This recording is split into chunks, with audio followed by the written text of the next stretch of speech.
관용의 시사본부.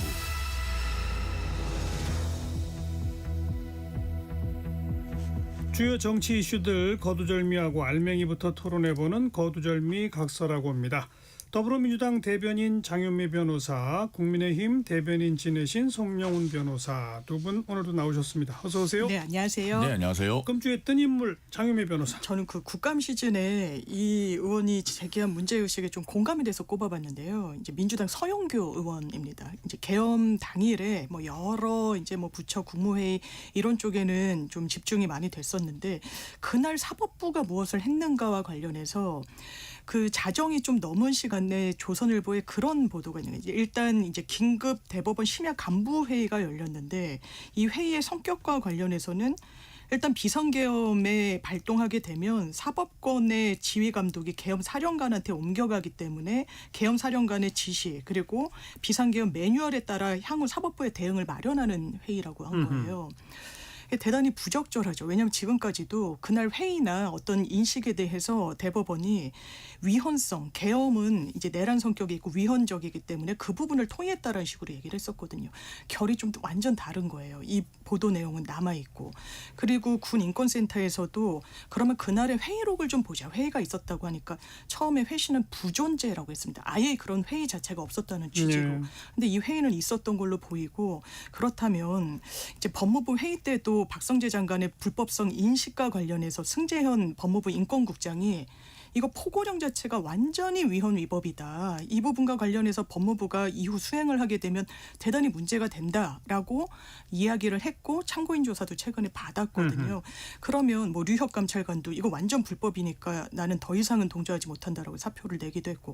근데 사법부가 이런 판단을 했다는 정황이 나온 건 좀 대한민국 사법부의 수준이 이제 이런 민낯을 가져서는 안 된다는 생각이 한번 꼽아봤습니다. 조희대 대법원장이 계엄이 바로 위헌이다라고 제일 먼저 발언했다라고 하는 얘기가 또 그 후에는 나온 적이 있는데 네.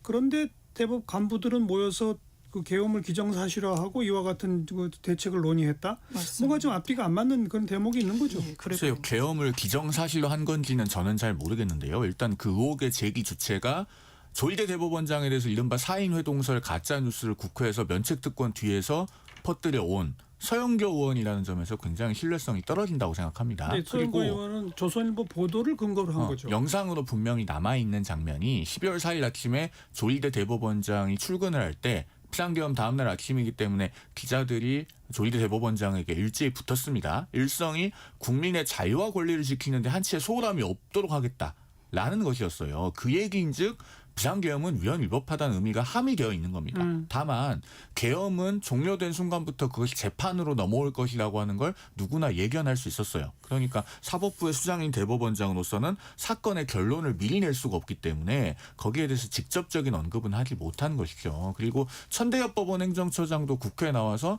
조희대 대법원장이 이 그 계엄에 대해서 어떤 입장을 내부적으로 밝혔는지는 이미 그동안에 설명을 한 바 있습니다. 네. 그런 점에서 이것이 지금 조희대 대법원장에 대한 민주당의 일련의 공격의 연장선상에 있는 것이 아닌가 하는 생각이 들어서 상당히 좀 신중하게 접근해야 된다는 생각이 듭니다. 아니 그러니까 뭐 저 법원 행정처장이 얘기하듯이 대법원장은 일찌감치부터 뭐 계엄은 위헌이다라고 하는 입장을 밝힌 것이 맞다면 조선일보 보도는 과연 뭘 근거로 한 것이냐. 네. 그게 좀 확인될 필요가 있는 거죠. 예, 왜냐하면 워딩이 대단히 그 사법부 당시 상황이 구체적으로 나왔고 천대엽 이 법원 행정처장도 계엄이 합법적이었다면 저희들이 계엄에 따라 해야 할 일이 있기 때문에 논의했다는 취지로 답변을 한 부분도 그러니까 바로 있거든요. 그 합법적이라면이라고 하는 전제 자체가 사실 말이 안 되는 예, 건데. 사법부가 그런 판단을 해서는 안 되는 거였습니다.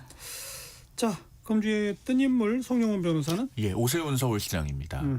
사실은 오세훈 서울시장은 이번 주 서울시 그 국정감사에서 명태균 씨하고 일종의 대질 신문을 받는 듯한 장면까지 연출이 됐죠. 그리고 아직 그 명태균 리스크를 완전히 벗지는 못한 상태입니다. 그럼에도 불구하고 본인이 적극적으로 뭘 하지 않았는데 정치적 반사 이익을 누릴 상황에 놓였어요. 그러니까 10.15 부동산 대책에 대한 국민적인 부정적 평가가 굉장히 강하고 이번 주 발표된 한국갤럽 자체조사 10월 21일부터 17일부터 23일까지 조사했고 그 밖에 자세한 사항은 중앙선거 여론조사 심의위원회 홈페이지 참조하시면 됩니다. 이 조사에서도 전국민적인 부정평가가 44%로 우세하지 않겠습니까? 특히나 서울에서는 적절하지 않다는 평가가 49%에 달해요. 이렇게 되면은 앞으로 상당히 본인의 정치적 입지가 적극적으로 뭘 한 게 없는데도 강화될 수 있는 그런 상황에 놓였기 때문에 금주의 뜬 인물로 평가할 수 있을 것 같습니다.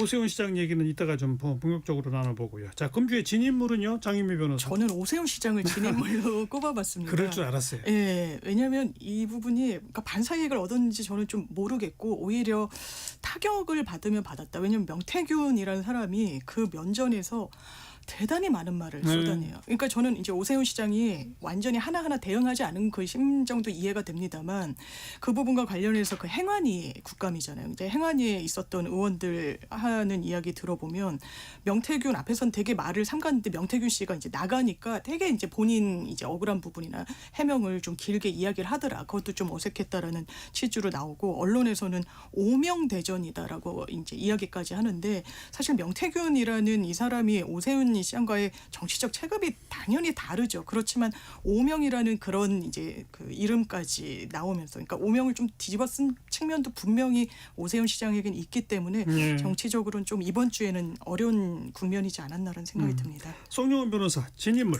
예, 금주의 진인물은 역시 이상경 국토부 1차관만한 인물이 있겠습니까? 예. 결국은 어제 저녁에 사의 표명까지 했는데 사실은 부동산과 관련해서 이번 한 주 동안 부적절한 언급을 한 인물은 이상경 1차관만 있었던 게 아닙니다. 사실은 자신의 배우자는 잠실 장미 아파트를 알뜰살뜰 모아서 샀다고 표현했던 김병기 민주당 원내대표, 또 15억 아파트가 서민 아파트라고 표현했던 민주당 복귀왕 의원, 이런 분들도 있는데 이런 분들은 사퇴 안 하시잖아요. 결국은 이상경 차관이 사퇴한 것은 정책 자체가 잘못됐기 때문에 그 입안에 핵심적인 역할을 한 공직자에 대해서 정치적 책임을 묻는 것이라고 볼 수 있습니다. 그렇다면은 잘못된 사람이 물러나는 것에 그쳐서는 안 되고 잘못된 정책을 바로잡아야 돼요. 지금 이 10.15 부동산 정책은 이미 빠른 시간 내에 부작용이 나타나고 있습니다. 토지거래 허가구역 바로 바깥에 있는 화성 동탄 같은 곳이 풍선 효과로 이미 호가가 급등하고 있다고 하지 않습니까? 한동훈 전 국민의힘 대표도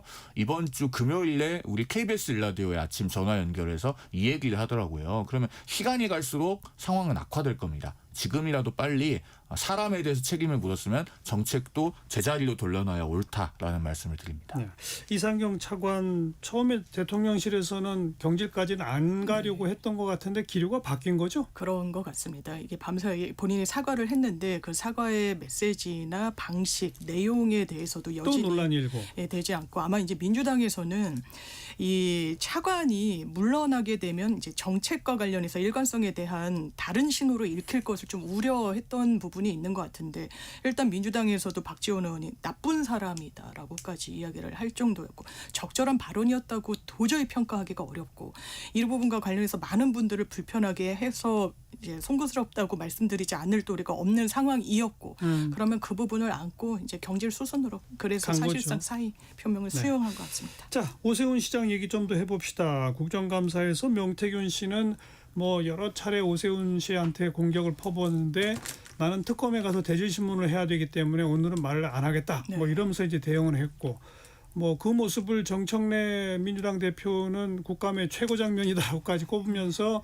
오세훈 시장이 뭐 그 시장 생활은뿐 아니라 사회생활도 어려울지 모른다는 식으로 또 이야기를 했던데 어떻게 보십니까? 의혹은 상당히 좀 저는 좀 짙다라고 생각을 해요. 왜냐하면 이 김한정 씨라는 사람이 3,300만 원을 대납해줬다라는 그런 근거 등이 나오고 있는 상황에서 지금 명태균 씨도 갖다 줬다라고 하고 여기서 이제 비본질적인 부분이 국감에서 명태균 씨 입을 통해서도 너무 많이 나와서 이를테면 몇 번 만났니? 근데 그게 본질은 아니고 일단 만났다는 그 사실 자체. 그럼 만나서 뭘 요구하고 요청받았는지 일단 명태균 씨에 따르면 이제 나경원을 이기는 여론조사가 필요하다. 그때 이제 당내 경쟁자였고 나경원 오세훈 의원도 경쟁력이 있는 그리고 여러 차례 서울시장에 도전을 했던 정치인이기 때문에 그 부분에 대해서 갖다 줬고 내가 금액도 거기에 상응하게 받았다. 다만 명태균 씨가 어떻게 보면 입에 불을 뿜는 이유는 나를 내 가치를 도저히 인정해주지 않았다. 거의 갖다 쓰고 버렸다는 취지에 대한 왜냐하면 나에게 이렇게 도움을 받아서 승리했으면 최소한 서울시에 불러서 뭐 밥 한 번이라도 사줘야 되는 거 아니냐 뭐 이런 식의 어떤 이야기를 합니다만 그런 비본질적인 부분을 버리고 줄기만 가져갔을 때에 대해서는 오세훈 시장의 일단 해명 내용은 전혀 듣질 못했고 그 부분이 아예 실체가 없다라고는 보여지지 않는 것 같습니다. 어떻게 보세요? 일단 정청래 대표의 말은요. 대통령실에서 들었으면 대단히 불편하게 느껴졌을 거예요.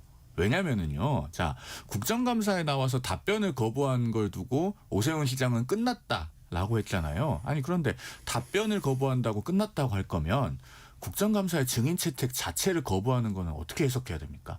김현지 실장 문제하고 다 연결되는 거예요. 정청래 대표가 말의 무게중심이 평소에도 굉장히 높거든요. 이번에도 뭐 지방선거는 고사하고 정치활동 자체가 어렵다 이런 식으로 얘기를 했던데 그러면은요. 지금 이 김현지 실장 문제로 이재명 정부도 내년 지방선거는 고사하고 정상적인 국정 운영도 어려운 것 아니냐 이렇게 되받아칠 수 있는 말입니다. 좀 깊이 생각을 하고 말씀하시면 좋겠고 그다음에 오세훈 시장이 이제 명태균 씨를 몇 번 만났느냐가 본질이 아니고 중요한 것은 제가 봤을 때는 이 김한정이라고 하는 후원자 있지 않습니까? 그 사람과 명태균 씨 사이에 있었던 여러 가지 일들을 본인이 보고받거나 인식하고 있었거나 관여했느냐. 이게 핵심이라고 보여집니다. 그리고 그 진정한 사실관계는 오세훈 서울시장 본인만이 알겠죠. 그러면은 11월 8일에 이제 명태균 씨와 대질 조사가 있다고 하니 그 대질 조사의 경과 그리고 그 후에 특검이 어떻게 처분하는지 여부 그리고 만약에 재판이 있게 된다면 그 재판 결과까지 지켜보면 이 문제는 명명백백하게 가려질 거로 생각합니다. 네. 물론 특검이 조사 대상으로 삼고 있기 때문에 결국은 뭐 특검이 기소하느냐 마느냐 재판으로 가느냐까지 가봐야 아는 거죠. 네. 그렇죠. 그렇습니다. 이게 정치적 유불리를 진단하기 좀 어려운 게 제가 뭐 여러 기자들도 이게 마치 일부에서는 이걸 지렛대로 서울시장이 이제 민주당도 좀 어려운 측면이 있다 보니까 뭐 지렛대로 활용할 수 있는 거 아니냐라는 의견도 있는데 생태탕 그때 의혹처럼 오히려 이 오세훈 시장의 어떤 정치적 입지에 도움이 되는 방향으로 흘러갈 수도 있어서 그냥 수사는 수사대로 흘러가게 예. 놔둬야지 정치권에서 이걸 어떻게 이용할지를 사고하는 건 좀 아닌 것 같습니다. 그래도 아무튼 이 명태균이라고 하는 인물 자체가 워낙 문제적 인간이기 때문에 네. 이 논란이 계속 있다는 것 자체로도 오세훈 시장한테는 내년 선거에 결코 호재라고 말하기 어렵죠. 호재라고 말하기는 어렵고 그걸 근데 역으로 이제 정치적인 이 탄압이다라고 본인이 역공을 폈을 때 또 여론이 어떻게 반응할지도 열려 있고 이런 것 같습니다. 네. 자, 국감 관련해서는 또 최민희 과방위원장 얘기를 안 할 수가 없는 게 두 가지가 논란이죠. 결혼식 이야기고 그 결혼식 양자역학 공부하느라고 뭐 제대로 몰랐다. 이것도 또 논란이고 MBC 본부장을 퇴장시킨 거 이것도 또 논란이고 어떻게 보세요? 적절했다고 보여지지 않고 특히 이 피감기관인 MBC 보도와 관련해서 그 문제의식을 좀 드러냈지 않습니까? 편향이 오히려 있다. 잘못된 보도를 했다. 근데 뭐 어떤 그 언론사를 상대로라도 기사의 내용 자체에 대해서 정치권이 뭔가 이 부분을 문제 삼는 거에는 상당히 좀 신중할 필요가 있다라는 부분이 있고 더더군다나 이게 비공개였다고 하더라도 이제 보도 내용과 관련해서 이 퇴장을 이 명령한 거는 언론인들한테는 상당히 좀 불쾌하게 다가갈 수도 있는 부분이 있어서 이 부분에 대해서는 본인이 또 최민희 의원 자신이 성찰의 계기로 삼겠다고 이야기를 한 부분이 있는 것 같습니다. 결혼식 양자역학은 어떻게 보셨어요? 결혼식은 이제 본인 해명 내용을 들어보면 일단 그 카드 결제가 있었다는 부분과 관련해서는 이제 몰랐다. 그리고 저도 제가 결혼할 때만 해도 저도 부모님한테 뭐 보여드리고 이러진 않았거든요. 청첩장은 제 이제 임의대로 하는 건데 요즘은 카드 결제를 또 많이 넣는다고 하더라고요. 뭐 송금은 넣은지 뭐 오래되기도 했고, 근데 그걸 챙겨보지 못하고 나중에 인지하게 돼서 이제 뺐고 그 사이에 결제된 내역이나 뭐 송금 받은 건 전혀 이제 한 건도 없었고, 그리고 딸이 지방에 살고 있어서 자주 뭐 연락을 하거나 이러지는 못했고, 그래서 이 뭐 국감기간에 피감기관들이 왔다라고 하는데 본인은 그분들을 초청하지는 않았고 저도 이제 최민희 의원님을 좀 오래 안 편이라고 저는 생각하는데 결혼하는 줄도 사실 몰랐습니다. 제 주변에 그런 취지의 말씀을 주시는 민주당 구성원들도 좀 계셔서 이렇게 그게 크게 이제 논란이 되는 부분에 대한 본인 해명은 나왔다고 생각합니다. 그래요. 전 지난주에 그 최민희 의원 딸 결혼식 현장에 직접 가보고 우리 방송에서 말씀드렸었잖아요.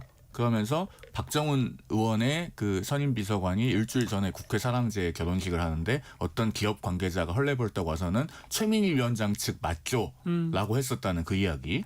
제가 그 지난주 토요일에 11시 35분쯤에 거기 갔을 때 정말 그 피감 기관들의 화환이 쭉 도열해 있더라고요. 그리고 이재명 대통령 화환도 와 있던데 그거 그러면은 사방군데에서 축하 메시지가 왔을 텐데 딸 결혼식을 뭐 유튜브 보고 알았다고 했나요? 전날 알았다고 했나요? 아무튼 그게 말이 됩니까? 또 이해할 수가 없는 이야기고 그다음에 그 축의금을 사절합니다. 그 9글자가 그렇게 어려워요? 사실 국회 과방위원장이 국정감사 기간 중에 국회 안에서 자녀의 결혼식을 치르면은 아니 적어도 축의금은 사절합니다 정도는 대외적으로 확실하게 공표를 해야 맞죠. 제가 그날 갔을 때도 축의금 봉투 이렇게 쌓아놓고 접수대에서 다 기록하고 있더라니까요. 네. 그 얘기는 수도 없이 드렸고 무슨 양자역학을 공부하느라고 딸 결혼식 일정을 몰랐다라고 하는 거는 국민들 누구도 수긍하지 않으실 거예요. 조금 난데없죠. 아니 양자역학을 공부하든 뭘 공부하든 공부하시는 건 본인의 자유인데 예. 도대체 사회통념상 수긍할 수 있는 그 변명을 하셔야죠. 그리고 국정감사 문제는 이렇습니다. 지금 최민희 의원을 필두로 민주당 의원들이 다 같이 영화를 찍고 있어요. 장르는 느와르입니다. 제목은 달콤한 인생이라고 예전에 그 이병헌 씨하고 김영철 씨가 주인공이었던 영화죠. 거기에 이병헌 씨가 김영철 씨한테 가서 말해봐요. 나한테 왜 그랬어요? 하잖아요. 지금 그 MBC 보도본부장을 앉혀놓고 따져 물은 그 보도가 바로 최민희 위원장 본인에 대한 거잖아요.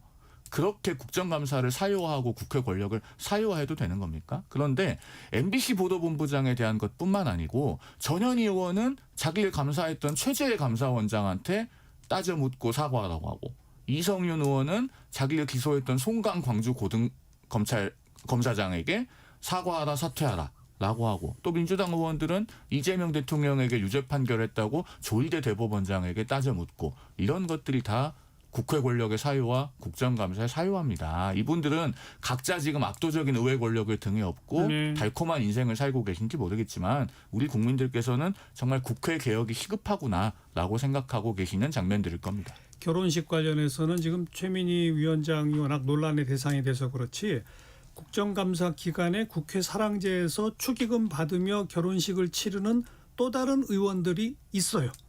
여기서 제가 누구라고 언급을 안 하겠습니다만 그런 건 정말 좀 생각해 볼 문제다.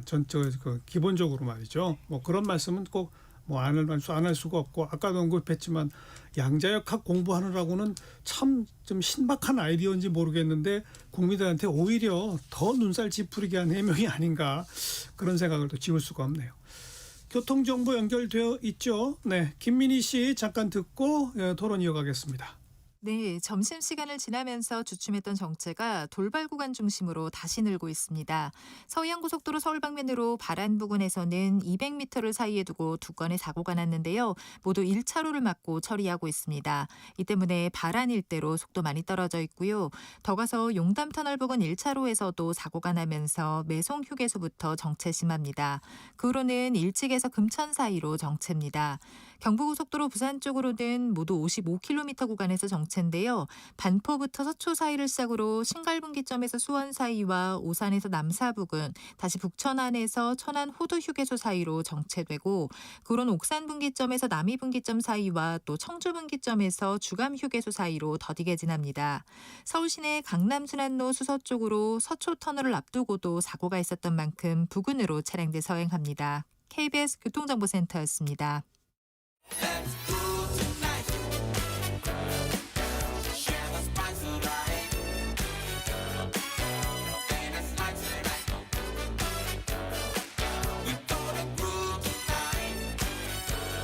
국민 MC 정관용 KBS 1라디오 정관용의 시사본부.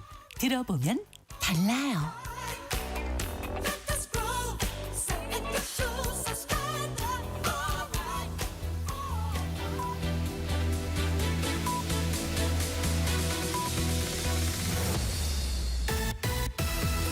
거두절미 각설하고 고고고. 갈 때까지 가보자. 정관용의 시사본부.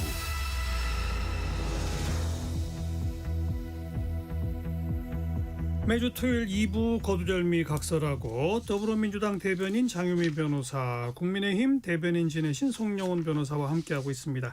이번 주에 핫한 한마디 장유미 변호사. 저는 너무 어이가 없어서 좀 꼽아봤는데요. 일단 문을 열어라. 입니다. 일단 윤석열, 김건희 이 두 부부가 2023년도 3월 5일에 다 일반인 이제 관람객들이 없는 경복궁에 가요. 사전 연락은 없었다라고 하고 근정전, 경회로 2층, 뭐 향원정 이렇게 가는데 명성황후의 침소까지 갑니다. 침전까지. 거기가 곤영합이라고 하는데 그러면서 이 들어갈 때 문을 열라라고 하면서 들어갔다라는 거예요. 그러니까 진짜 조선시대 왕도 아니고 이런 식의 행태를 보이는 거. 지금 이제 종묘 차담회 때문에 뭐 공무집행 방해, 직권남용, 권리행사 방해죄 등으로 김건희 씨가 수사를 받고 있기도 한데 이게 한두 차례가 아니에요. 총 지금 드러난 것만 2023년도에 11번이라고 합니다. 근데 그것도 의아해서 국민의힘 내부에서도 이거 무속 아니야? 제가 처음엔 이거 무속이랑 이 관계 무슨 상관이지라는 생각을 했는데 2022년도엔 단 한 번도 가지 않아요. 이제 2023년도에 집중적으로 갑니다. 그리고 경호원이 근접경을 해야 되잖아요. 대통령 부부인데. 그런데 그 명성황후 침전에 갔을 때는 또 경호원도 나가 있게 하고 두 부부만 그 공개가 안 되고 외부인 침입이 안 되는 그 장소에 한 10분 정도 있었다는 거예요. 대단히 이상하다. 그러니까 손에 왕자를 쓰고 나왔던 대통령을 뽑은 후과를 국민들이 이런 식으로 치러야 되나 이런 생각이 듭니다. 뭐 근정전에서는 용상에도 앉았다. 뭐 예, 어제에 앉았다고 또 하고 왕도 안 앉고 대통령도 안 앉는. 참. 자, 송영훈 변호사 금주의 한마디. 네, 민주당 김용민 의원의 어제 국회 법사위 발언입니다. 당시 겁먹어 제대로 들어오지 못하고 있는데 제가 경위한테 이 사람들 들어오게 해야 한다라고 해서 들어와서 같이 표결한 것. 이거예요.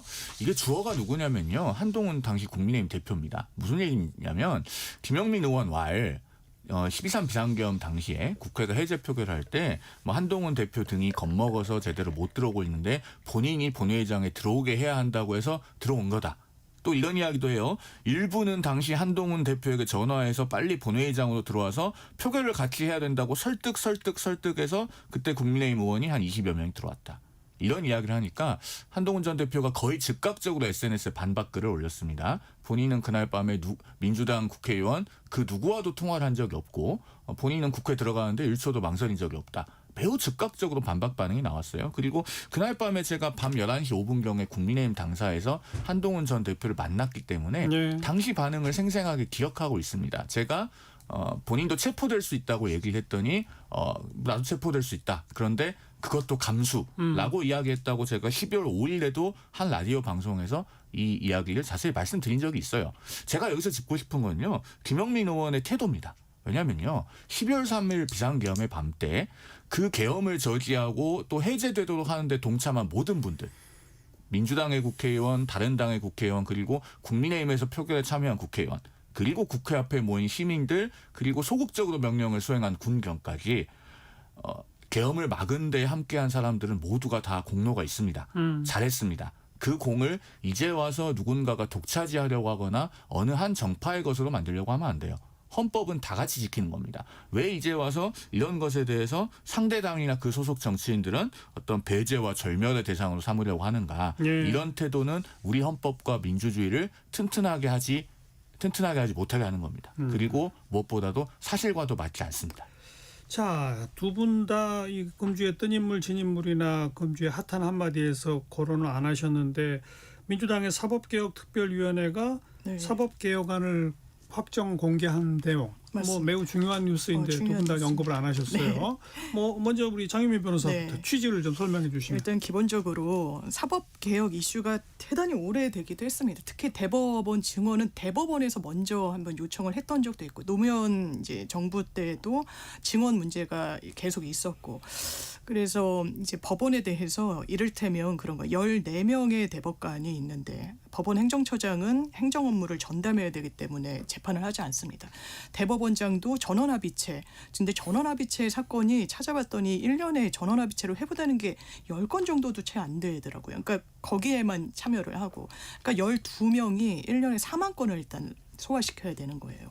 그럼 제대로 할 수 있을 것인가와 관련해서 수치를 좀 찾아봤더니 그러니까 민사 소송에는 심리불속행 기각이라는 게 있습니다. 기본적으로 이건 대법원에 올라올 상고 이유 자체가 법리적으로 안 되기 때문에 들여다보지 않겠다는 거예요. 실체 판단을 안 하고 한 줄 씁니다. 심리불속행 기각이라고. 민사 본안 사건 같은 경우는 70.2%, 그리고 가사 사건은 훨씬 높아요. 86.3%, 행정도 78%가 심리 불속행 기각으로 완전히 판단조차 못 받아요. 그래서 저희가 일단 이 법조 직역에서 보면 심리 불속행 기각만이라도 면해보자. 왜냐하면 큰 사건일수록 또 리딩 케이스일수록 그럴 수 있거든요. 그럼 대법관 도장을 찍으면 대법관 출신 변호사를 선임하면 최소한 이런 결론은 안 되겠지. 그 도장값이 몇 천만 원이라는 거예요. 이거는 법률 서비스를 받는 국민들께 근원적인 원인 해결 차원으로 대법관 증언은 정말 필수적이다. 그래서 포함됐다 이렇게 말씀드리고 싶습니다. 그 우리 시청자들께서 오해하실 것 같아서 그 대법관 도장값 얘기 잠깐 하면요. 그거 한 10년도 더 된 이야기입니다. 요즘은 전직 대법관 출신 변호사의 이름이 민사소송이나 행정소송, 가사소송에서 소송 대리인의 이름이 올라가도 대법원에서 심리불속행 시킬 사건은 칼같이 기각합니다. 저도 몇 번 이겨봤습니다. 그러니까 혹시 그런데 돈 낭비하시는 시청자들 없으셨으면 해서 제가 그 말씀을 드리고요. 그다음에 심리불속행이요. 사실은 대법원에 와서는 안 될 사건들도 많이 오기 때문에 발생합니다. 물론 대법원이 들여다봐야 되는 사건이 심리불속행 되는 경우가 없다고 제가 말씀드리지는 않겠어요. 다만 우리나라에서요. 연간 1심 기준으로 전국 법원에 접수되는 본안 사건은 최근 10년간 110만 건에서 130만 건 정도 왔다 갔다 합니다. 그런데 작년에 대법원에 접수된 본안 사건이 한 4만여 건 되거든요. 그러면은 일단은 먼저 초점이 돼야 되는 거는 대법원의 그 대법관을 어떻게 늘릴 것이냐가 아니고 1심, 2심 법관을 어떻게 더 늘릴 거냐를 고민해야 됩니다. 왜냐하면 국민들께서 직접 얼굴 보고 재판받는 건 1심, 2심 판사예요. 그 법관들이 늘어날 때 법률 서비스가 더 빨라지고 국민들의 이야기를 더 잘 들어주고 그리고 더 납득하고 승복할 수 있을 만한 판결이나 결정을 해서 대법원에 사건이 들어오게 됩니다. 그러면서 대법원이 법률심으로서의 본연의 기능을 수행하게 되는 거예요. 그다음에 대법관 증언이라고 표현을 합니다만 이게 대법관 우겨넣기라고 하는 건 그동안에도 여러 번 말씀드렸습니다. 22대 국회 들어와서 민주당 국회의원 그 누구도 5월 1일 대법원 판결이 있기 전까지 그 전원합의체 파기환송 판결이 있기 전까지 대법관을 늘리자는 법원조직법 개정안을 발의한 적이 없어요. 이거 해서 대법관 26명으로 늘리게 되면 이재명 대통령이 임기 중에 22명 임명한다는 거 아닙니까? 그렇게 해서 나중에 본인 형사재판 재개되면은 그 대법관들이 상고심을 맡게 될 거예요. 이게 맞는 겁니까? 그리고 민주당 사법개혁안을 잘 보면 거기에 대법관을 늘리는 거를 1년 유예한대요. 왜 1년 유예를 합니까? 그렇게 국민적으로 대법원 심리에 뭔가 문제가 있어서 대법원의 사법 서비스를 개선하는 게 급하면 법 개정하고 당장 해야죠. 1년을 유예하면요. 조희대 대법원장이 대법관 제청을 못하게 돼요. 내후년 6월에 임기가 끝납니다. 정년으로. 그러면은 대법관은 헌법상 대법원장의 제청으로 대통령이 임명한다. 이렇게 되어 있는데 이재명 대통령이 지명해서 임명된 대법원장부터만 제청을 받겠다는 겁니다. 그러니까 완벽하게 22명을 우리 입맛에 맞는 사람을 꽂아 넣겠다라고 하는 것이 이 대법관 우겨넣기 방안의 본질이죠. 이런 것을 해서 사법 시스템을 함부로 뒤흔들고 훼손해서는 안 되는 겁니다. 이게 상고법원이냐 대법관 증언이냐 논란을 시작한 게 워낙 오래됐기 때문에 적어도 요 문제만큼은 좀 사법부와 국회가 함께 머리를 맞대고 결론을 좀 내렸으면 싶은데 지금의 이 분위기상은 뭐 함께 합의할 수 있는 결론을 내리기는 어려워 보여요. 그래도 그렇죠? 사법부도 여기에는 전향적인 입장을 좀 보일 필요가 저는 있는 것 근데 같습니다. 입장을 내겠다라고까지는 지금 나와 네, 있는 맞습니다. 상태인데 아직 뭐 구체적인 그 입장을 밝히진 않은 상태고 아무튼 뭐 아까도 방금 언급했듯이 워낙 오래된 논란 제발 좀 합리적 합의안을 만들었으면 하는 게 바람인데 쉽지 않아 보인다 그러고요. 아니 합리적 합의를 위한 첫 단추는요. 이재명 대통령이 설령 국회가 대법관을 늘리는 법원조직법을 통과시키더라도 내 임기 다음부터 적용하도록 해달라. 라고 하면 문제가 풀립니다. 그러면은 공론장에 올려놓고 사회적 합의의 과정을 거칠 수 있어요. 그렇게 해서 우리 국민들께서 정말 대법관을 늘리는 게 맞겠다. 그렇게 명확하게 결론이 난다면 그때는 늘릴 수 있는 거죠. 그런데 5개 형사재판을 받고 있는 분이 대통령인 상태에서 그 대통령이 더 많은 대법관을 꽂아 넣을 수 있게 된다. 그것 때문에 모든 문제가 안 풀리는 겁니다. 뭐 아무튼 그걸 포함해서 좀 논의가 있기를 기대하는데 사실은 어려울 것 같다. 이것이고요. 대법관 늘리는 것 말고도 많아요. 법관 평가제, 하급심 판결문 공개 확대, 압수수색 영장 사전 신문제 이런 것들은 어떻게 봐야 됩니까? 예, 일단 하급심 판결문 공개 제가 이제 법원에서 시보를 하는데 그 배석 판사님이 판결문 쓰는 거 그렇게 어렵지 않다. 왜냐하면 판결문이 내가 맡은 사건과 유사한 게 어디든 있다 이런 표현을 쓰셨어요.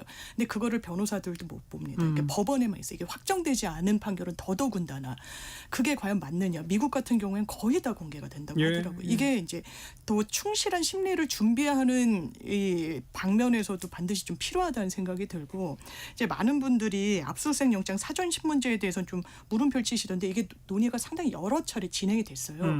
어떤 거냐면 저희가 통신영장 그리고 금융거래 들여다보는 그 영장은 발부율이 거의 100%입니다. 99%. 예. 그럼 왜 이렇게 되느냐. 일단 경찰이 신청을 하든 뭐 검찰이 그 신청을 받아서 청구를 하든 자체 청구를 하든 기본적으로 수사를 하는 주체만이 법원에 왜 이게 필요한지를 항변을 하는 거예요. 그래서 한 차례 두 차례 기각이 되더라도 궁극에는 수사에 필요하다는데 우리가 이걸 잘 모르는데 어떤 수사 단계고 어느 정도나 필요한지 그러니까 거의 100%가 나오는 거예요. 그래서 법원의 문제의식은 못하게 하겠다. 뭐 수사 기밀을 뭐 외부에 알리겠다가 아니라 아마 피해자나 고소인이나 이렇게는 뭐 부르기는 어려울 거예요. 피해자를 부르는 건 더더군다나 어려운 거고요. 수사의 기밀성을 좀 잘 담보하는 하에서 법원이 조금 충실하게 하도록 다른 좀 의견 청취를 할 수 있는 다른 상대방의 이런 문제의식에서 한 부분이어가지고요. 저는 이건 충분히 이거는 뭐 정파의 문제도 아니고 논의할 수 있다고 생각합니다. 저는 하급심 판결문 공개는 지금보다 훨씬 더 확대되어야 된다고 생각하고요. 글쎄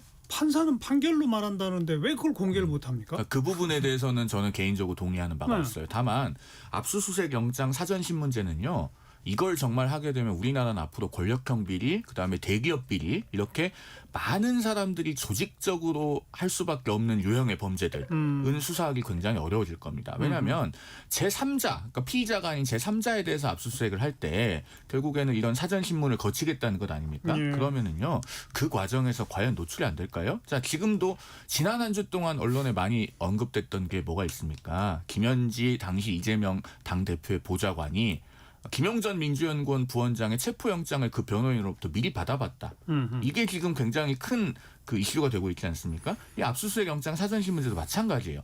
A라고 하는 피의자가 사실은 그 범죄의 우두머리인데 그중에서 중간 단계에 있는 B를 아직 입건하기 전에 압수수색을 한다. 그래서 B 너를 압수수색해야겠는데 그러면은 불러다 물어보자라고 했을 때 B가 그러면 A한테 말을 안 해주겠습니까? 네. 예를 들면 과거에 국정농단 같은 때 안종범 당시 경제수석의 그 업무 수첩 그걸 확보하기 위해서 압수수색을 하는 게 목표인데 그러면은 그분을 불러다가 물어보면 그게 압수수색을 시도한다는 게 사전에 노출이 안 될까요? 그럼 다 치우겠죠. 이거 막을 방법이 없어요. 어떻게 할 거냐는 겁니다. 조금 전에 이제 통신영장이나 금융거래 내역에 대한 영장을 말씀하셨는데요. 그 기관들은 이런 사전신문제를 해서 담당자 나오라고 해서 불러도 대부분 의견 제출 안 할 겁니다. 1년에 수만 건씩 오는데 그게 맞다 틀리다 필요하다 아니다를 어떻게 대응해서 얘기를 해주겠어요. 그래서 제가 봤을 때는 이런 거는 지극히 신중해야 되고 예. 압수수색 영장 사전 신문제는 진짜 증거 인멸의 우려를 훨씬 키우는 거 아니냐라고 하는 논란이 제일 큰 논란이잖아요. 네, 그래서 법원에서도 그때 뭐 토론회나 공청회 뭐 이런 걸 하면은 지금 주시는 우려가 충분히 일리가 있잖아요. 그래서 그렇게는 이게 수사의 기밀이 새나가기 때문에 그 안 된다. 사람들을 불러서 하는 건 안 하는 방향으로 의견이 나오는 걸로 알고 있습니다. 그러니까 해당 당사자를 네, 부르지 맞습니다. 않고 그건 다른 있을 방법이라는 수는 거죠. 있습니다. 예. 자, 또 하나가 재판 소원제 아니겠습니까? 네. 대법원 판결이 내려진 것도 헌법재판소에 가져갈 수 있다 이런 거죠? 맞습니다. 지금 헌법재판소법 68조 2항이었나 보면 일단 헌법 소원의 대상에 확정 판결은 제하도록 돼 있는 네. 거예요. 그러니까 이걸 사심제로 가져갈 수는 없는데 이걸 다 이게 대법원 못 믿겠으니까 헌법재판소로 뭐 이거 규율한다 이런 처는 절대로 아니고 이제 독일의 입법례를 보더라도 기본적으로 이 3심제까지 끝났을 때 모든 사건을 한 번 더 헌재에 가져가도록 해주겠다는 제도 설계가 아니라 기본권 침해가 중대하다고 봤을 때 그러니까 독일에서도 그 부분을 헌재로 바로 가져가는 게 아니라 당사자 이의가 있다고 했을 때 기본권 침해가 중대한지 여부를 먼저 허들을 둬가지고 이 헌재에서 미리 위원회인가에서 가늠을 하고 스크린을 하고 이건 진짜 문제가 있어서 한 번 더 봐야 되겠다라고 했을 때 이제 헌재에서 보는 그런 구조여서 논의는 해볼 수 있다. 그래서 이 부분이 사법개혁의 민주당 당론으로는 들어가지 않았지만 아마 여론 환기나 의견 수렴 과정을 한번 거쳐보겠다 이런 차원으로 정리가 됐습니다. 요거에 대해서는 대법원은 반대, 헌재는 찬성이죠 지금. 찬성입니다.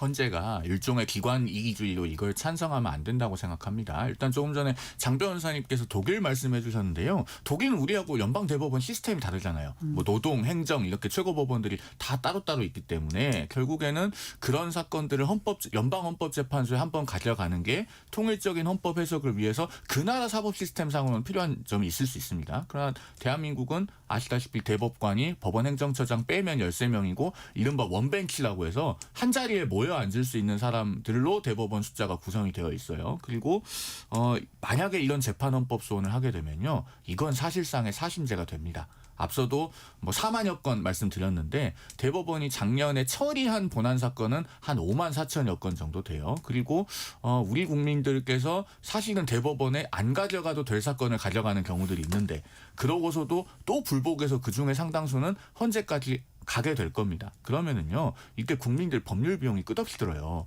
예를 들어서 우리 앵커님께서 누군가한테 돈을 빌려주셨는데 돈을 안 갚아서 대여금 소송을 했다고 가정을 해볼게요. 1심, 2심 다 이겼습니다. 그런데 상대방이 나 대법원까지 한 번 더 가보겠다라고 해서 상고심까지 가서 또 이겼어요. 그랬는데 나는 재판 과정에서 기본권을 침해당했어라고 하면서 헌법소원까지 내겠대요. 그러면은 불안해서라도 변호사 선임 안 하시겠어요? 바로 이겁니다. 자. 자기가 정당한 권리가 없는데도 억지를 부리면서 계속 헌재까지 가겠다고 하는 사람이 자기 돈 드리는 것까지는 뭐라고 않겠어요. 그런데 그 상대방도 이 절차에 대응하기 위해서 법률 비용을 지출하지 않을 도리가 없어요. 가만히 있기에는 불안하거든요. 사회의 시스템이라고 하는 건요. 어느 시점에 가면 당사자를 분쟁으로부터 해방시켜줘야 됩니다. 그럼 사심제 하면서 10년씩 재판할 건가요? 제가 마지막으로 한 가지만 더 통계를 말씀드리면 앞서 5만 4천여 건 정도를 작년 한 해 동안 대법원이 처리했다고 말씀드렸는데요. 헌법재판소는 1988년 9월에 문을 열어서 올해 8월까지 만 37년 동안 5만 2천여 건 정도를 처리했습니다. 생각보다 작은 조직입니다. 그래서 5만 4천여 건의 대부분이 헌재로 가면요. 헌법재판소는 기관이 마비됩니다. 아유, 그건 그런 일은 있어서는 안 되죠. 5만 4천여 건 대부분이 간다는 건 진짜 사심제니까 뭐 제도화 하더라도 그거는 막아야 되는 무슨 그런 그 장치가 분명히 있어야 될 것이고. 자, 민주당 입장은 지금 어때요? 이 대법관 중앙부터 이 모든 내용을 일사불란하게 금년 안에 다 처리하겠다는 겁니까? 아니면 일단 공론에 붙이겠다는 겁니까? 일단 일사불란하게 처리하겠다고 공언하더라도 의견 수렴 과정 이런 게 신속하게 하기에는 여러 이슈들 하나하나가 워낙에 몇십 년 동안 정체돼 있던 이슈여가지고 그러니까요. 그리고 이제 야당에서 말씀 주시는 것처럼 아니 왜 이 임기에만 대법관을 증언하냐라고 이제 말씀 주실 수 있잖아요. 그러면 이걸 1년 동안 할 것인지 아니면 2년 텀으로 할 것인지 인원수도 지금 현출된 거는 이제 12명이지만 이걸 어느 정도는 할 것인지 그리고 대법관만 늘리면 안 돼요. 왜냐하면 대법관을 지원하는 게 현재 판사들입니다. 이 재판연구관으로. 그럼요. 그럼 하급심의 충실화와 관련해서 법원조직법 개정할 때 하급심 판사들도 충원해야 되는 부분이 충원해야죠. 있어요. 이게 좀 정교하게 된다면 이제 논의는 시간이 좀 걸릴 수밖에 없을 거라는 거. 이제 재판 소원과 관련해서는 당내에서도 상당히 또 이견이 있고 또 뭐 여러 문제의식들이 있어서 이 부분과 관련해 또 공론화의 과정을 거치는데 조금 더 지금은 방점이 찍혀 있다는 걸 그죠? 말씀드립니다. 정청래 민주당 대표 본인의 정확한 워딩이 당론 채택 절차를 밟겠다라고 했기 때문에 저는 민주당이 이거 안 한다고 보지 않습니다. 하겠다는 얘기로 보여요. 그런데 민주당이 정말로 이 재판헌법 소원제를 국민을 위해서 하는 건가요? 이것도 그렇지 않다는 유력한 방증이 있어요. 앞서 대법관 우겨넣기도 민주당 의원들이 5월 1일 대법원 전원합의체 판결 전에는 22대 국회 들어와서 그 누구도 발의한 적이 없다고 말씀드렸습니다. 이 재판헌법 소원제도 마찬가지예요. 22대 국회에서 발의된 그 헌법재판소법 개정안을 제가 5월 1일 이전에 발의된 모든 개정안을 다 봤습니다. 한 개도 없어요. 이걸 하겠다는 게. 5월 7일에 와서야 민주당 정진욱 의원의 37명의 대표 발의로 처음 발의됩니다. 그러니까 이것도 본래 의도가 대법원 전원합의체의 이재명 당시 민주당 대표에 대한 유죄 취지 파기환송 판결에 대한 보복입니다. 대법원을 헌재 아래로 격하시켜서 최고법원으로서의 지위를 뺏겠다는 숨은 의도가 있는 것이거든요. 즉 국민을 위한 게 아닙니다. 국민을 위해서 정말로 사법 시스템을 디자인한다면 1심, 2심을 어떻게 더 충실하게 할 건가. 그렇게 해서 국민들께서 재판에 더 일찍 승복하고 분쟁을 빨리 끝내고 법률 비용이 적게 들어가는 방향을 모색해야 됩니다. 네. 이렇게 하면요. 저 같은 변호사는 돈 많이 벌어요. 아마 대법원까지 가서 이겼는데 상대가 재판소원 간다고 하면 예. 변호사 선임해야지 하면서 많이 찾아올 겁니다. 그런데 그러면 되겠습니까? 근데 아무튼 저 정청래 대표의 당론 결정 절차에 들어간다는 게 당내 논의를 이제 붙인다는 거 네, 아니겠습니까? 네, 그렇습니다. 그래서 당론이 결정되면 여야 간 협의를 하자고 요구하겠죠. 예, 그렇습니다. 근데 야당에서도. 국민의힘은 그 여야 간 협의에는 응합니까? 안 응합니까? 아니 지금 그 국회 법사위에서 국민의힘 간사도 선출 안 해주는데 이게 소관 상임위는 법사위잖아요. 물론이죠. 법사위에서부터 이걸 제대로 논의하고 굉장히 심도 있게 연구를 하고 토의를 해야 됩니다. 그런데 지금 민주당이 그동안 법안 처리해온 과정을 보면 그런 것 거치겠습니까? 숙려 기간도 안 거치고 바로 법안을 상정해서 법사위 통과시킨 경우가 22대 국회 들어와서 여러 번 있었거든요. 그래서 이런 것들이 올라왔을 때 정말로 국민의 삶에 권리에 영향을 미치는 건데 제대로 수기 과정을 거칠 수 있을지 큰 우려가 있고 더더군다나 이 의도가 문제가 있잖아요. 이재명 대통령이 가장 큰 수혜를 봅니다. 그러면서 대통령 본인은 뭐라고 말합니까? 1심에서 무죄 나면 검찰이 함부로 항소하지 못하게 하자면서요. 그럼 어떤 사건은 1심에서 빨리 끝내고 어떤 거는 헌재까지 갑니까? 이런 모순에 대해서도 지금 민주당은 납득할 만한 답을 못하고 있어요. 이런 거를 대통령 한 사람만 바라보고 이렇게 하면 안 됩니다. 물론 야당 입장에서 이건 이재명 대통령 재판을 의식한 거다라고 하는 공격 충분히 할 수 있습니다. 근데 진짜 이 제도에 대한 논의의 본질은 국민들을 위해서 어떤 사법제도가 좋은지가 진짜 충실히 논의가 됐으면 좋겠는데 워낙 정치화된 쟁점이라 제가 생각하는 그런 충실한 논의는 어려울 것 같아요. 여야가 머리를 맞대는 모습은 지금으로선 기대하기 기대가 좀 어려운 어렵죠. 것 같습니다. 그러다 보면 그냥 또 민주당이 일방적으로 다 처리해버리지 않을까 싶어요. 그래도 이게 정말 국가 대계를 설계하는 문제이기 때문에 속도도 뭐 중요하지만 정교함이 더 좀 선행돼야 되는 문제인 것 같습니다. 그래서 그 정교함이 선행돼서 지금 일단 발표된 사법개혁안도 내용상 수정은 있을 수 있다는 건데 분위기가 안 그렇죠? 별로 수정 안 될 것 같죠? 저는 이걸 개혁이라고 부르는 것부터 사실은 언어 도단에 가깝다고 생각을 하기 때문에요. 이게 우리 법조계에서 공론화돼서 밑에서부터 열망이 올라와서 법안화된 거면 모르겠어요. 근데 그렇지 않고 일각에서 논의는 있었다고 하지만 이거를 꼭 해주십시오 라는 정도로 합의가 모여있진 않거든요. 그런데 5월 1일 대법원 전원합의체 판결이 있고부터 갑자기 위에서부터 나온 겁니다. 그렇기 때문에 저는 이런 방식으로 제도를 뜯어 고쳐서는 안 된다는 점을 다시 한번 강조해서 말씀드리지 않을 수가 없어요. 대법원이 아니라 일선 법관들 의견을 좀 수렴하는 절차도 필요하지 네, 당연히 않겠어요? 있고 그렇게 좀 수렴하다 보면 사개특위가 네. 이미 있으니까요. 법원 내부에서는 너무 부하가 걸린다. 이제 과부하가 있다. 우리가 사건 처리하는데 그러니까 증언은 이제 대법관 증언도 필요하지만 이 하급심 증언도 필요하다는 게 저희는 법원의 그죠. 좀 사실상의 입장으로 알고 있습니다. 그래서 저는 일선 법관들의 의견도 수렴하는 과정에서 지금 발표된 여러 내용 중에 일부 법관이라도 좀 상당히 동조하는 몇 가지만 우선 요번에 처리하고 네, 네.